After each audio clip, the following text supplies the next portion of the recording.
Let's talk about Gukesh Dommaraju, better known as D Gukesh, the Indian chess star. In December, he became the youngest ever undisputed world champion. Last Thursday, he celebrated his 19th birthday, and on Sunday, he earned his first classical victory. He defeated Magnus Carlsen. It's a big story for many reasons. But as always, we'll start with the basics. Classical chess is essentially slow chess. Players get a lot of time to make their moves. This is Gukesh's first classical win. He was playing at the Norway Chess tournament. The stakes were high. 19-year-old Gukesh pitted against 34-year-old Magnus Carlsen. Carlsen has been world number one for a long time. He's held the top spot for nearly 15 years straight. But now he's been toppled by Gukesh in classical chess. When the game started, Carlsen had the upper hand, and he maintained it for a while, but then he faltered. Gukesh counter-attacked with precision. Carlsen lost. He slammed his fist on the table and sent pieces rattling.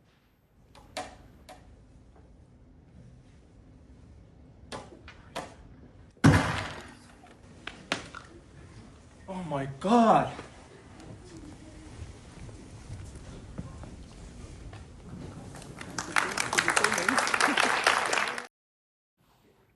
Magnus Carlsen is usually composed, so this was an uncharacteristic display.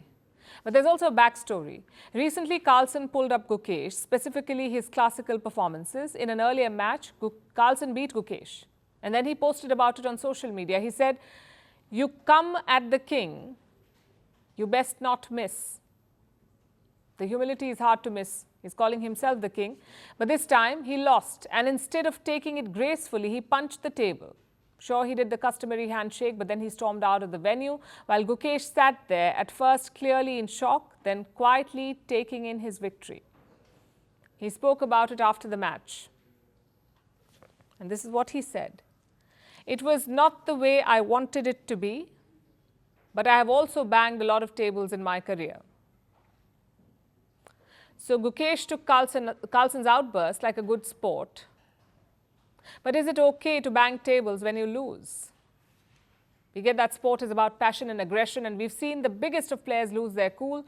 Tennis star Serena Williams, for instance, has broken her racket in anger. So has Roger Federer. Novak Djokovic has smashed at least 62 rackets. And that's just tennis. Look at football. This 2006 World Cup moment when French footballer Zinedine Zidane head-butted Marco Materazzi. In cricket, Indian star player Virat Kohli threw his cap and gloves and smashed his bat. Basketball, 2012, when former NBA star Amare Stoudemire lost a fight to a fire extinguisher. This came after a loss at a game. He punched the extinguisher and injured his hand. So the history of sports is replete with such instances where players hit both opponents and inanimate objects.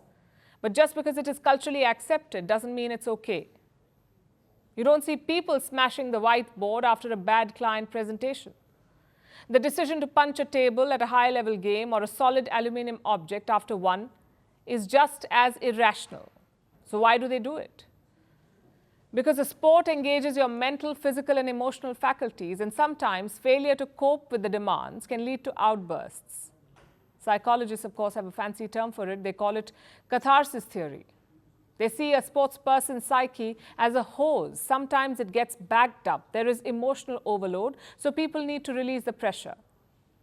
Often this is supposed to be healthy, because according to science, anger is an energy. When released in a controlled manner, it can improve performance. It can help blow off steam. It can push you to do better.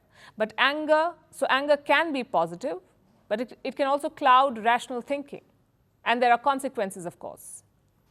It can also turn the world's best players into tantrum-throwing toddlers. Magnus Carlsen proved to be no different this time.